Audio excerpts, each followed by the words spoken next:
History tells us that World War II was decided in places the world remembers: Normandy, Stalingrad, Hiroshima. These names are repeated in books, documentaries, and speeches. They have become symbols of how the war was won. But far from Europe, deep inside the jungles of Asia, a battle unfolded that permanently shattered Japan's ability to win the war. A battle fought not on beaches or in ruined cities, but in rain-soaked hills, choking jungles, and narrow mountain roads. A battle so brutal, so decisive, that it broke an empire. And yet, almost no one talks about it. No famous movies were made about it. No global memorials were built. No dramatic speeches were delivered. Just silence. This is the story of a battle history almost erased. This is the Battle of Imphal and Kohima. By 1944, the Japanese Empire stood at the height of its power. From the Pacific Islands to Southeast Asia, Japanese forces had advanced with terrifying speed. European colonial armies that had ruled Asia for generations collapsed in months. Singapore fell in a single, shocking blow. Burma was captured after relentless fighting. British forces retreated again and again. To Tokyo, these victories confirmed a dangerous belief: that Japan was unstoppable, that discipline and spirit mattered more than machines. That sacrifice could overcome any obstacle. With confidence at its peak, Japanese commanders turned their eyes toward a new target: India. Not just a landmass, but a symbol. India was the crown jewel of the British Empire, a vast source of manpower, resources, and prestige. If Japan could strike into British India, the psychological shock alone could shake the foundations of imperial rule. Rebellion could erupt, supply routes could collapse, British authority in Asia could unravel. One successful invasion might change the course of the war. Japanese leaders believed this was their moment. The plan was called Operation U-Go. It was bold, ambitious, and deeply flawed. Japanese commanders planned to march through the mountains of Burma, cross dense jungle terrain, and capture the city of Imphal. From Imphal, the road into India would open. But the plan was built on assumptions rather than reality. It assumed speed would replace supply, that courage would replace food, that loyalty would replace logistics. There were no secure supply lines prepared, no large food reserves stockpiled, no proper medical evacuation plans. Soldiers were ordered to carry only what they could on their backs. Commanders believed that victory would come before hunger became a problem. They had never been so wrong. As Japanese troops advanced, they entered one of the most unforgiving environments on Earth. The jungle wasn't a battlefield. It was a living enemy. Thick vegetation swallowed roads whole. Monsoon rains turned narrow paths into rivers of mud. Humidity soaked uniforms day and night. Leeches clung to skin. Mosquitoes spread malaria and dengue. Infections turned small wounds into death sentences. Food ran out faster than expected.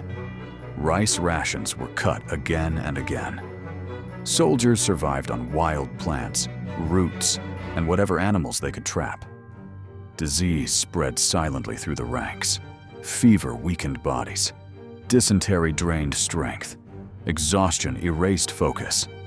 Still, they moved forward. Orders were absolute. No retreat.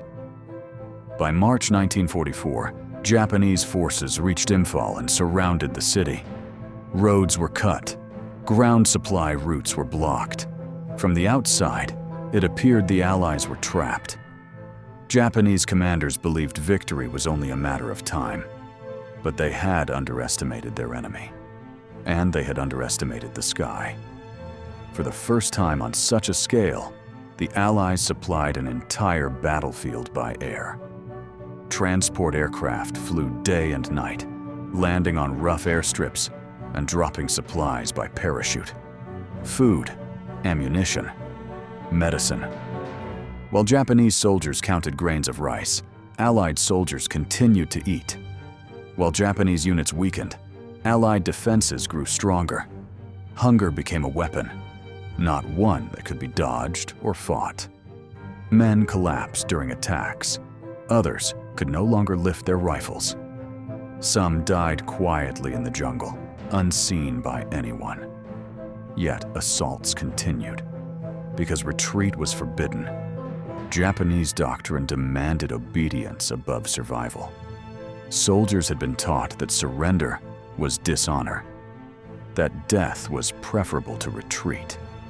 So they attacked again and again, not because they believed they would win, but because they had been ordered to die. As the siege dragged on, Japanese strength drained away. And then, to the north, another battlefield erupted.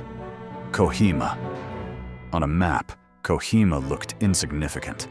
A small hill station, a narrow ridge. But in reality, it controlled the single most important road in the region, the road that connected Imphal to the rest of India. If Kohima fell, Imphal would be completely isolated. Japanese commanders understood this, so they shifted their focus north. The fighting at Kohima was unlike anything else in the war. The ridge was narrow, the slopes were steep, there was no room to maneuver. Men fought at distances so close they could see fear in each other's eyes. Grenades exploded only meters away. Rifles were fired without aiming. Artillery shattered the hillsides. At the heart of Kohima stood an ordinary tennis court.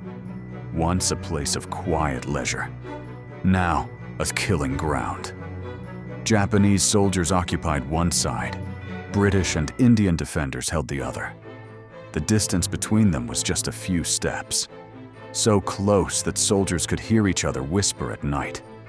So close that wounded men lay crying between the lines.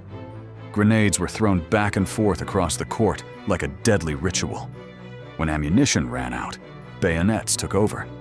Men charged, screaming. Bodies fell where they stood. The tennis court became a graveyard. Days blurred into nights. Nights blurred into days. Rain fell constantly. Mud mixed with blood. The Japanese attacked again and again, each assault weaker than the last. Not because courage faded, but because bodies failed. By May 1944, the Japanese army was collapsing, not from enemy fire, but from starvation. Soldiers ate grass, stripped bark from trees, drank contaminated water.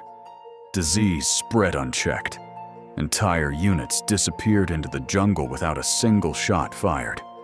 Men collapsed along the trails, too weak to stand. Some died sitting upright, still gripping their rifles. When the order to retreat finally came, it came too late. There was no food waiting behind them, no medical care, no transport. The retreat became a death march. The jungle showed no mercy. When the battle finally ended, the scale of destruction became clear. More than 60,000 Japanese soldiers were dead, wounded, or missing. It was the greatest land defeat Japan had ever suffered, a defeat so severe it could not be explained away. Something fundamental had broken. The myth of Japanese invincibility was gone. From that moment onward, Japan could no longer launch major land offensives. The war did not end immediately. Japan would continue fighting. But it would never again fight with hope of victory. After Imphal and Kohima, Japanese forces retreated across Burma. Allied armies advanced. Momentum shifted permanently. And yet, this battle faded into obscurity. Why? Because it happened in Asia. Because it did not fit the heroic narratives of Europe.